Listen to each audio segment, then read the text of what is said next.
अस्सलामुअलैकुम। Welcome to cook with नूर। चलिए बनाते हैं ईद स्पेशल शीर खुरमा, क्योंकि ईद हो और शीर खुरमा ना बने तो कैसे होगा भाई, ईद का मज़ा ही नहीं आएगा। तो ईद के मज़े को दोबारा करने के लिए हम शीर खुरमा बनाते हैं गर्मा गर्म। और फिर जो है देखिए, इस बार मेरे स्टाइल से बना के देखिए कि मैं शीर खुरमा कैसे बनाती हूँ या मेरे घर में कैसे बनता है, और इस बार उस स्टाइल से शीर खुरमा बनाइए। मुझे उम्मीद है कि आपको ये ज़रूर पसंद आएगा। थोड़ा सा अलग ये है कि मैंने इसमें शीर तो है लेकिन खुरमा नहीं है, बिकॉज मैंने इसमें डेट्स नहीं डाले या ड्राई डेट्स नहीं डाले। सबसे पहले मैंने यहाँ पे घी गरम किया हुआ है। आप चाहे तो आप ऑयल भी यूज़ कर सकते हैं, बट घी में उसका टेस्ट बहुत अच्छा आता है, ऑब्वियस है। फिर इसके बाद मैंने दालचीनी और इलायची डाली हुई है। अब यहाँ पर मैंने सबसे पहले काजू डाले हुए, जिसको मैंने बीच से कट कर लिया है। तो काजू को हल्का सा फ्राई करेंगे, क्योंकि ये थोड़ा ज़्यादा टाइम लेता है फ्राई होने के लिए। और फिर जैसे ही उसके ऊपर हल्का सा कलर आने लगे तो फिर उसके बाद हम बाकी जो ड्राई फ्रूट्स है वो डालेंगे। अब यहाँ मैंने चिरौंजी डाली हुई है और मैंने उसको जो है भिगो के उसका छिलका उतार के उसको मैंने ऐड किया हुआ है। ऑल्दो कि ये थोड़ा सा मतलब मेहनत वाला काम है, लेकिन उसको बहुत खूबसूरत लगता है। तो फिर उसके बाद मैंने यूजुअली लोग ऊपर से भी डालते हैं कुछ लोग सिवैयाँ, लेकिन मैं हमेशा फ्राई करना प्रीफर करती हूँ। और जब ये हल्का से ड्राई फ्रूट्स के साथ हो जाए तो चूल्हा बंद कर देना है, ये एक बेहतरीन टिप है। और उसके बाद आपने दूध डालना है, क्योंकि अक्सर लोगों का दूध जो है वो बाद में एक आध दिन के बाद वो जो है ना थोड़ा सा फटने जैसी जो कंसिस्टेंसी आती है उसमें, तो इस प्रोसेस से आपके नहीं आएगी। फिर उसके बाद मैंने यहाँ पे किशमिश भी डाले नहीं, क्योंकि ये भी जो है ना आपके दूध को थोड़ा सा खट्टा कर देता है थोड़ी देर बाद, मतलब नेक्स्ट डे वगैरह। स्पेशल अगर आप ज़्यादा बना रहे हो तो फिर तो वो नेक्स्ट डे रहता ही रहता है। तो फिर उसके बाद ये जो है यहाँ पर हमको इतना पकाना है कि ये हल्का सा गाढ़ा हो जाए, लेकिन ये पोरिंग कंसिस्टेंसी में ही रहेगा। फिर चीनी डालनी है और उसको पका लेना है, और फिर बस सर्व करना है गरम गरम। मेरे यहाँ पर तो शीर खुरमा के साथ गाजर का हलवा बनता है, या तो फिर जो है लौकी का हलवा बनता है। आपके यहाँ पे क्या बनता है शीर खुरमा के साथ, मुझे ज़रूर बताइए। बहुत सारी जगहों पे सिवैयाँ भी बनती है, लेकिन क्योंकि इसमें सिवैयाँ होती है तो मैं अलग से सिवैयाँ बनाना अवॉइड करती हूँ। लेकिन आपके घर में क्या बनता है मुझे ज़रूर बताइए। और इस बार इस रमज़ान में इस ईद उल फित्र में मेरे स्टाइल का ये वाला शीर खुरमा बना के देखिए और मुझे फीडबैक ज़रूर। चलिए बनाते हैं मटन निज़ामी बिरयानी। बहुत ही बेहतरीन, बहुत ही लाजवाब, फुल ऑफ फ्लेवर्स, और थोड़ी सी लाइट, थोड़े से कम मसालों में बनने वाली ये बिरयानी है, जो कि आप ईद उल फित्र में भी बना सकते हैं और ईद उल अजहा में भी बना सकते हैं, या फिर आपके घर कोई स्पेशल ओकेजन है, या तो फिर आपका कुछ बहुत ही अच्छा खाने का दिल करे, तो ये एक परफेक्ट रेसिपी है खुद को और घर वालों को खुश करने के लिए, क्योंकि ये बहुत ही बेहतरीन बनी थी, बहुत ही लाजवाब बनी थी। तो चलिए बनाते हैं। ये मैंने यहाँ पे गोश्त लिया हुआ है, और ये गोश्त जो है 1 kg है, और ये मैंने टांग का या रान का लिया हुआ है। अच्छी क्वालिटी का गोश्त लीजिए तो आपके जो रेसिपी में 4 चांद लग जाते हैं। फिर उसके बाद 1 बाय 1 तमाम चीज़ें डालेंगे, क्योंकि ये हैदराबादी बिरयानी है, जैसे कि निज़ाम जो है वो हैदराबाद में होते थे, तो यह इसमें टमाटर नहीं डाला जाएगा। और फिर उसके बाद थोड़ी सी स्पाइसी होगी, इसलिए मैंने उसमें हरी मिर्चें जो है बारीक काट के डालती है। फिर उसके बाद इसमें ज़ाफ़रान जो आपको नज़र आ रहा होगा वो मस्ट है, अगर नहीं है तो फिर आप केवड़ा भी डाल सकते हैं, लेकिन ज़ाफ़रान का अपना फ्लेवर है। और फिर असली घी ज़रूर डालिए, क्योंकि उससे बहुत अच्छा फ्लेवर आता है। अब ये यहाँ पर प्याज देखिए, ये जो मैंने ली हुई आपको नज़र आ रही होंगी कि कितनी क्रिस्प है। मैंने इसको क्रश इसलिए नहीं किया है कि वैसे भी मटन के साथ ये बिल्कुल गल जाएगी, इसको क्रश करने की ज़रूरत नहीं। हाँ, अगर हम चिकन के साथ इसको बनाते तो फिर ज़रूर उसको क्रश करना पड़ेगा, कि चिकन बहुत जल्दी पक जाता है। अब उसको मैरिनेट कीजिए ईद के टाइम पर, तो आप उसको 1-2 दिन पहले भी मैरिनेट कर सकते हैं, लेकिन कम से कम 1 घंटा ज़रूर रखिए। फिर साबुत गरम मसाले डाले हैं मैंने, ये आप उसमें मटन के साथ भी डायरेक्टली डाल सकते हैं, लेकिन मैंने तेल में डाले कि उनका अच्छा फ्लेवर खुल के आए। और फिर मैंने उसमें डाला हुआ तेल अच्छा गरम होना चाहिए, और इस स्टेज पर जब आप उसमें मटन डालते हैं तो उसके जूसेस अंदर सील हो जाते हैं, मटन बहुत ही सॉफ्ट हो और मॉइस्ट हो जाता है और बहुत ही जूसी होता है। तो फिर उसको अच्छे से भून कर फिर मैंने ये प्याला खंगाल लिया था कि कोई भी चीज़ जो है वो वेस्ट ना हो। फिर उसके बाद मैंने उसको 1 सीटी तक तेज आंच पर रखा था और फिर धीमी आंच पर 20 मिनट के लिए शायद पका लिया था। फिर उसके बाद मैंने इसके सीटी मतलब चूल्हा बंद करके फिर 10 मिनट रखने के बाद ये देखिए ये गोश्त तकरीबन गल चुका है। हल्की सी कसर होगी उसमें, नहीं के बराबर, तो वो जो भी कसर है वो दम में निकल जाएगी। वैसे तो ये गल चुका है। तो उसके बाद हम जो है ना इसका ऑयल जो है, एक्स्ट्रा ऑयल जो नजर आ रहा है हमको, ये हम निकालेंगे, क्योंकि ये जो है हम ऊपर से चावलों पे डालेंगे तो चावल भी एकदम फ्लेवरफुल हो जाएंगे। तो फिर उसके बाद मैंने ये देगची ली हुई है खुले मुंह की और विथ थिक बॉटम। फिर थोड़ा सा चावल मैं हमेशा नीचे डालती हूँ कि जो है मसाला जले नहीं या मसाला वेस्ट ना हो। तो फिर इसमें हम निकाल लेंगे तमाम जो हमारा जो कोरमा या यखनी जो बनी हुई है इसके लिए, बिरयानी के लिए। या मैंने फ्राइड पोटैटोज डाले हुए हैं, ये टोटली ऑप्शनल है, कभी डाले कभी न डाले, आपकी मर्जी। अब ये चावल जो है मैंने 80% या 70%, 75% मैंने बॉईल कर लिए थे साबुत गरम मसाला डालकर। तो बस उनको डालना है और फिर हमने उसके ऊपर तमाम चीज़ें डालनी, जैसे पुदीना, धनिया वगैरह, प्याज वगैरह। अब यहाँ पर मैंने जो है ना ये गरम मसाला डाला हुआ है। इस बार मैंने जायफल जावित्री का पाउडर नहीं डाला, गरम मसाला, क्योंकि अलनूर फूड्स का वाकई में बहुत फ्लेवरफुल होता है। फिर उसके बाद मैंने इसमें घी भी डाला हुआ है, असली घी, कि उसमें और जो है अच्छा टेस्ट आए। फिर उसके बाद उसको दम पर 10 मिनट के लिए मैंने रख दिया था। 2 से 3 मिनट के लिए मैंने तेज आंच पर रख दिया था और फिर उसके बाद धीमी आंच पे, और फिर उसको 10 मिनट के लिए छोड़ दिया था जब चूल्हा बंद किया। और फिर उसके बाद देखिए कि कितनी शानदार खुशबू या कितनी शानदार स्टीम इसमें बन गई, और चावल भी देखिए कितने अच्छे नजर आ रहे हैं। देखिए एक एक चावल, एक एक दाना खिला खिला सा है। तो बस हम इसको डिश आउट करेंगे और फिर उसके बाद हम उसको रायते के साथ सर्व करेंगे। तो ये एक बहुत ही बेहतरीन और लाजवाब डिश है जो आपकी ईद को जो है, ईद के मज़े को दोबाला कर सकते हैं, ईद की खुशियों को बढ़ा सकते हैं। क्योंकि जब अच्छा खाना होता है तो डेफिनेटली सबके मूड अच्छे हो जाते हैं, और ईद जो है वो खुशियाँ मनाने का दिन होता है। तो उस वजह से अगर उस वक्त अगर अच्छा खाना मिल जाए तो क्या ही कहने। और यूजुअली हर घर में अल्हम्दुलिल्लाह बहुत अच्छा ही खाना बनता है। तो अगर आपके घर में बिरयानी बनती है और स्पेशली मटन बिरयानी बनती है तो आई रिक्वेस्ट कि ये ज़रूर ट्राई कीजिए और मुझे फीडबैक ज़रूर दीजिए। देखिए बना रहे हैं crispy fried chicken KFC style में, या फिर आप ये भी कह सकते हैं कि बेटर देन KFC। तो चलिए देखते हैं इसके लिए हमें क्या चाहिए।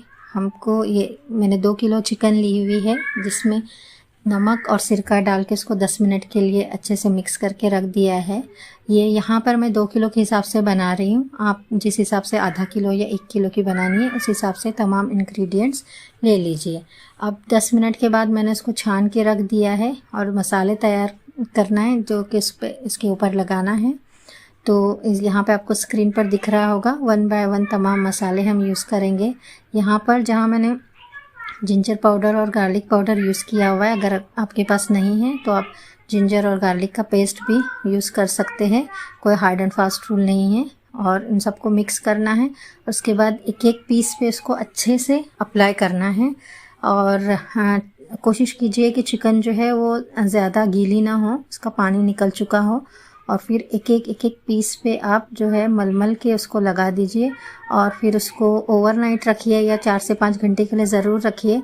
और इसके बाद इसका में भी जो है स्पाइस जो है आपके हिसाब से आप थोड़ा प्लस माइनस कर सकते हैं, क्योंकि ये जो है ये एक माइल्ड टेस्ट देगा इस हिसाब से, और अगर आप चाहे तो यूज़ कर सकते हैं। अब हमने यहाँ पे दूध लिया हुआ है और जिसमें 1 बाय 1 ये मसाले जो आपको दिख रहे हैं वो डाल देंगे। तो ये जो है ये हमको बैटर बनाना है इसमें, और फिर उसके बाद ये बैटर को मिक्स करके फिर हमको इसमें चिकन डिप करनी है। तो इसमें जो है इस 1 बाय 1 हम डाल देंगे। यहाँ पर जैसे कि मैं बता दूं कि मैंने 2 किलो के हिसाब से ही लिया हुआ है, आप उस हिसाब से आप कट कर लीजिए आपको अगर कम करना है तो।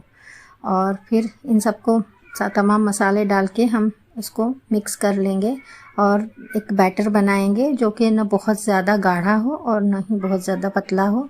ये देखिए इस कंसिस्टेंसी का तो बस अब उसके बाद ये हमने आधा किलो मैदा लिया है, जिसमें कि 1 टीस्पून मैंने बेकिंग डाली है। और ध्यान रखिए कि दोनों भी मिक्सचर में, जैसे ये ड्राई भी और वेट भी, दोनों में बेकिंग पाउडर ही डालनी है, बेकिंग सोडा न डालें, क्योंकि आपको वो रिज़ल्ट नहीं मिलेगा अगर आपने बेकिंग सोडा डाल दिया तो।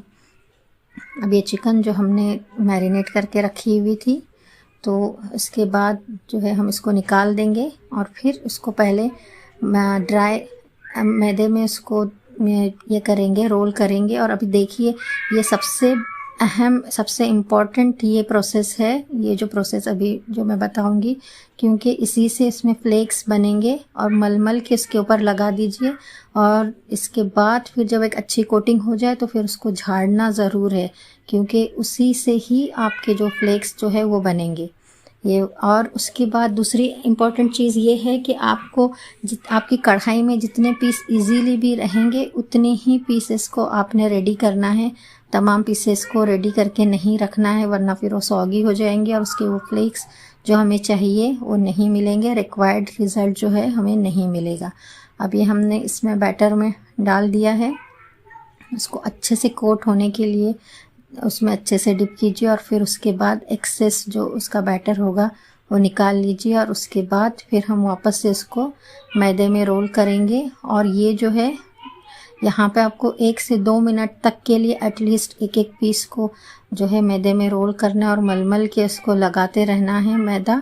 यहाँ पे मैंने 500 ग्राम लिया है, तो आप भी अगर कम भी चिकन ले रहे हैं फिर भी मैदा ज़्यादा ही ले लीजिए, क्योंकि आप उसको बाद में छान के यूज़ कर सकते हैं। लेकिन इसको जो है मैदा बहुत अच्छे से कोट होना चाहिए और उसमें जैसे फ्लेक्स बनने चाहिए। तो ये देखिए अभी मैं ये लेग पीस पे कर रही हूँ और इस प्रोसेस से आप ये जो है ये करते रहिए, इससे जो है बहुत अच्छा रिज़ल्ट आएगा। और इसकी जो पूरी जान ही इसी में है कि आप ये इसको कैसे रोल करते हैं और उस पर कैसे फ्लेक्स बनते हैं। क्योंकि अब देखिए मैं आपको कैमरे में बताऊंगी कि इस पर कितने अच्छे फ्लेक्स बन गए हैं। झाड़ना बहुत ज़रूरी है, क्योंकि झाड़ने से ही उस पर जो है ये शेप आएगा। फिर उसके बाद चलिए हम देखते, अब ये जो मैंने पहले थाई को रोल किया हुआ था, अब उसके बाद ये इसमें चिकन डाल रही हूँ। ये मीडियम हाई है, कम से कम 10 मिनट लगेंगे एक पीस बनने के लिए। कोशिश कीजिए कि बहुत ज़्यादा बड़े पीस ना हो, क्योंकि जाहिर सी बात है जो बड़े रेस्टोरेंट्स है KFC वगैरह में उनके पास बहुत बड़े बड़े फ्रायर होते हैं तो उसमें चल जाता है। बट हमारे पास क्योंकि घर के किचन में इतना कुछ होता नहीं है, तो उस हिसाब से जो है बहुत ज़्यादा पीसेस नहीं डालने हैं और डीप फ्राई अच्छे से करना है। ये देखिए अभी मैं आपको बताती हूँ इसमें कितने अच्छे फ्लेक्स बन गए हैं, ये देखिए। तो बस इसको ऐसे ही धीमी आंच पर, थोड़ा सब्र के साथ लेकिन धीमी आंच पे पकाइए कि ये बहुत अच्छे से हो जाए और अंदर तक जूसी बन जाए। और क्योंकि हमने इसको विनेगर में भी रखा था तो ये परफेक्टली अंदर से जूसी ही बनेगी और उसके बाद ये बाहर से वैसे ही क्रिस्पी बनेगी। इसको जो है आप वायर रैक पे रखिए, अगर प्लेट में रखेंगे तो ये वापस नीचे से सॉगी हो जाएगा। एटलीस्ट थोड़ी देर के लिए वायर रैक पर रखना ज़रूरी है। और फिर उसके बाद उसको सर्व कीजिए फ्रेंच फ्राइज़ और फिर किसी भी मायो डिप के साथ, जिसकी की रेसिपी मैं आपको इससे पहले भी दे चुकी हूँ इटालियन कबाब में, आप चेक कर सकते हैं। उसके साथ ये बहुत अच्छा लगता है। तो फिर ये देखिए हम बना रहे हैं चिकन तंदूरी, वो भी फ्राई पैन में और उसी स्मोकी टेस्ट के साथ। तो चलिए देखते हैं इसके लिए हमें क्या क्या चाहिए। सबसे पहले हमें चाहिए 1 kg चिकन जो कि तंदूरी कट है, फिर 1/4 कप नमक, 1/2 कप सिरका है। सिरका और नमक के मिक्सचर में हम चिकन को मैरिनेट करेंगे, ये फर्स्ट मैरिनेशन है। यहाँ पे आपको नमक ज़्यादा लग रहा होगा बट फिक्र न करें, चिकन इतना ही नमक एब्जॉर्ब करेगी जितनी की ज़रूरत है। ये मैरिनेशन 10 से 15 मिनट तक रहेगी और बीच बीच में हिलाते रहेंगे, बाद में एक्सेस विनेगर एंड सॉल्ट निकाल देंगे। सेकेंड मैरिनेशन में यहाँ पर है गरम मसाला, लाल मिर्च पाउडर, तंदूरी मसाला, नमक, रेड फूड कलर, तेल, दही और अदरक लहसुन का पेस्ट है। इन सबको ये मिक्स करेंगे। उसी के साथ हम उसमें थोड़ा सा चाट मसाला भी ऐड करेंगे। यहाँ पे मैंने लीमू का यूज़ नहीं किया है, अगर आप चाहें तो उसमें लीमू भी डाल सकते हैं। फिर उसके बाद यहाँ पर नमक की क्वांटिटी बहुत ही कम रहेगी, क्योंकि हम ऑलरेडी चिकन में उसकी ज़रूरत के मुताबिक नमक डाल चुके हैं।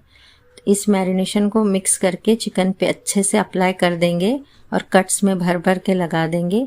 और इस स्टेज पर आप चिकन को फ्रीज भी करके रख सकती है। फिर हमने यहाँ पे 1/4 टीस्पून ऑयल और 1/4 टीस्पून बटर लिया है। बटर से उसका टेस्ट बहुत अच्छे से उभर कर आता है। और फिर 2 से 3 मिनट के लिए तेज़ आंच पर उसको पकाएंगे और फिर आंच धीमी करके और ढक के उसको यहाँ तक पकाएंगे कि चिकन अच्छे से अंदर से गल जाए और उस पर अच्छे से निशान भी आ जाए, जिससे कि ऐसे लगे कि ये तंदूर में ही बने हुए हैं। देखिए यहाँ पे थोड़ा सा पानी मॉइस्चर बचा हुआ है, इसको भी हम पका लेंगे। और जब एक्स्ट्रा मॉइस्चर अच्छे से एब्जॉर्ब हो जाए फिर उसके बाद हम उसको कोयले का स्मोक देंगे, जिससे कि इसके अंदर टिपिकल तंदूरी का टेस्ट आ जाए, स्मोकी टेस्ट आ जाए। तो यहाँ पर हमने एक जलता हुआ कोयला रख देना है और फिर उसके बाद उसके ऊपर 1/2 या 1/4 टीस्पून तेल डालकर उसको 2 से 3 मिनट के लिए ढक देना है, जिससे इसका स्मोकी टेस्ट आ जाए। फिर उसके बाद उसको डिश आउट करेंगे। बहुत ही इजी रेसिपी है, मुझे उम्मीद है आप उसको एक ट्राई ज़रूर देंगे और देखेंगे कि कैसी बनी है और मुझे उसका फीडबैक भी कमेंट बॉक्स में ज़रूर देंगे और मेरे रेसिपीज़ को ट्राई करते रहेंगे। मुझे सर्दियाँ हों और गाजर का हलवा ना बने, ये कैसे हो सकता है। तो चलिए गाजर का हलवा बनाते हैं। तो उसके लिए देखिए क्या चाहिए। ये घी है 3 to 4 टेबल स्पून, आधा कप मिल्क पाउडर है, चीनी है 200 ग्राम, 800 ग्राम गाजर है, बादाम और काजू है अपने हिसाब से जितने भी लेना चाहे। तो चलिए घी गरम करते हैं और इसमें बादाम और काजू को हल्का सा फ्राई कर लेते हैं, जिससे कि उसका जायका बहुत बढ़ जाता है। तो जब ये हल्के से फ्राई हो जाए तो फिर उसको निकाल लेंगे। ये हो गए हैं यहाँ पे तकरीबन गोल्डन। तो इसको निकाल के फिर उसी में दालचीनी और इलायची डाल के थोड़ा सा फ्राई कर लेंगे और फिर उसमें गाजर कद्दूकस की हुई है तो वो डालकर थोड़ा सा भून लेंगे। इस हलवे की सबसे बड़ी खासियत ये है कि इसमें न ही दूध डलता है और न ही मावा डलता है, बहुत जल्द घर की चीज़ों से बन जाएगा। तो इसको थोड़ा सा भून के फिर जब उसमें मिल्क पाउडर डाल के फिर उसको भून लेना है। गाजर के पानी में ही ये मिल्क पाउडर जो है वो पक जाएगा और उसी के साथ ये मावा का टेस्ट भी देगा, क्योंकि ये उसी के साथ पकेगा तो इसमें मावा का मज़ा आ जाएगा। फिर जब ये इसको बीच बीच में चला के अच्छे से करते रहे, जब पानी खुश्क हो जाए, ड्राई हो जाए, तो फिर उसमें चीनी डाल दीजिए और उसको तेज़ आंच पर थोड़े फ्राई कर लीजिए अच्छे से। जब पानी छूटने लगे तो फिर उसको थोड़ी देर बीच बीच में दम पे भी रखिए कि उसका एक्स्ट्रा पानी निकलता रहे। और फिर उसके बाद जब देखिए ये पानी तकरीबन सूखने के लिए है और घी अलग हो रहा है, तो फिर इस स्टेज पे आप ड्राई फ्रूट्स डाल दीजिए। आप आपकी पसंद से कोई भी ड्राई फ्रूट प्लस माइनस कर सकते हैं और क्वांटिटी भी आप आपके हिसाब से रख सकते हैं। अब इसको चलिए थोड़ी सी देर रख देते हैं दम पे और बीच बीच में चम्मच चलाते रहेंगे। तो जब ये देखिए यहाँ पे इसका अभी रंग भी अलग हो गया, इसका मतलब कि हलवा पक चुका है। तो बस हम अब इसको डिश आउट कर लेंगे और फिर उसको गार्निश करके सर्व करेंगे। बहुत ही अच्छा, बहुत ही मज़ेदार और बहुत ही इजी बनने वाला ये हलवा है। तो इसको सर्दियों में एक ट्राई ज़रूर दीजिए और देखिए कि कैसा बना है। मुझे फीडबैक भी ज़रूर दीजिए।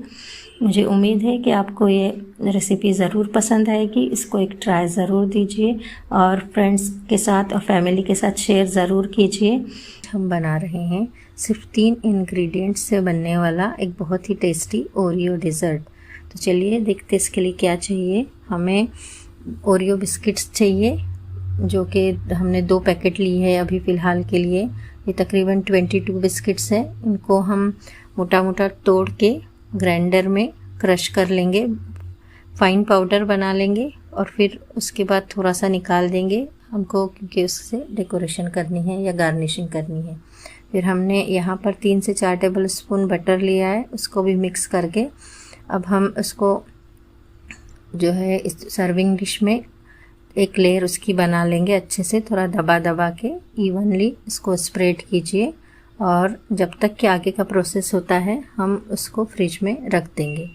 फिर उसके बाद ये 1 कप व्हिप क्रीम है जिसको हमको फेंट लेना है।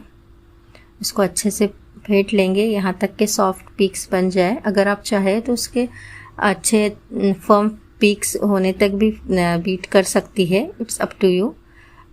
उसके बाद ये हमने 5 से 6 ओरियो बिस्किट्स लिए हैं जिसको हमने मोटा मोटा तोड़ के अभी हम उसको इसमें मिक्स कर देंगे। आप चाहे तो इसमें कंडेंस मिल्क भी ऐड कर सकती है, लेकिन मुझको क्योंकि सिर्फ 3 इंग्रेडिएंट्स से बनाना था उस वजह से मैंने इसमें यूज़ नहीं किया है, आप ले सकती है। फिर उसके बाद हम इस क्रीम को इसके ऊपर इवनली स्प्रेड कर देंगे और फिर हम इसमें जो है इसको गार्निश करेंगे। मैंने यहाँ पर जो थोड़ा सा पाउडर ओरियो का निकाल के रखा था, बस मैं उसी से गार्निश कर रही हूँ। आप चाहे तो चॉकलेट सिरप से भी गार्निश कर सकते हैं, या तो फिर कोको पाउडर से, या तो फिर डेसिकेटेड कोकोनट से, it's up to you. Chocolate chips वगैरह जो भी आप डालना चाहे, लेकिन क्योंकि मुझे 3 इंग्रेडिएंट्स में ही कवर करना था इस वजह से मैंने सेम चीज़ से ही डेकोरेट किया। फिर उसको 3 से 4 घंटे के लिए हम फ्रिज में रख देंगे और फिर जब ये सेट हो जाए अच्छे से तो फिर हम इसको डिश आउट कर लेंगे। बहुत ही मज़े की और बहुत ही सॉफ्ट होती है, बहुत ही लाइट होती है खाने में। आप ज़रूर उसको एक ट्राई दीजिए और देखिए कि कैसे बनाएं। मेरे चैनल को लाइक, शेयर और सब्सक्राइब ज़रूर कीजिए। देखने के लिए शुक्रिया। अस्सलाम वालेकुम व रहमतुल्लाहि व बरकातुहू।